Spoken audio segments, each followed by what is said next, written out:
નમસ્કાર, આપ જોઈ રહ્યા છો 9KM news Gujarat. Giants Vijapur શહેર દ્વારા ગૌરી વ્રત કરતી દીકરીઓને ફરાર કીટ વિતરણ કરવામાં આવ્યું। જાયન્ટ્સ વિજાપુર શહેર પ્રમુખ કુણાલબેન ઠાકરના નેતૃત્વ હેઠળ ગોવિંદપુરા જૂથ પંચાયત પ્રાથમિક શાળા વિજાપુર ખાતે ગૌરી વ્રતના પ્રથમ દિવસે દાતાશ્રીઓના સાથ સહકારથી શહેર બહેનોના સહિયારા સહયોગથી ગૌરી વ્રત કરતી જરૂરિયાતમંદ દીકરીઓને કુમકુમ તિલક કરી દીકરીઓના પગનું પૂજન કરવામાં આવ્યું। ગૌરી વ્રત કરતી જરૂરિયાતમંદ દીકરીઓને પૂજાની થાળી, સૂકો મેવો, મીઠાઈ, ફરાર સહિત શણગારની કીટનું વિતરણ કરવામાં આવ્યું।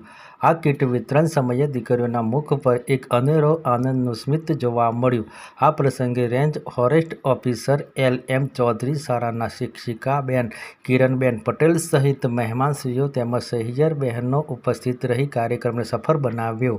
વિશેષ માહિતી મુકેશસિંહ, વિજાપુરથી।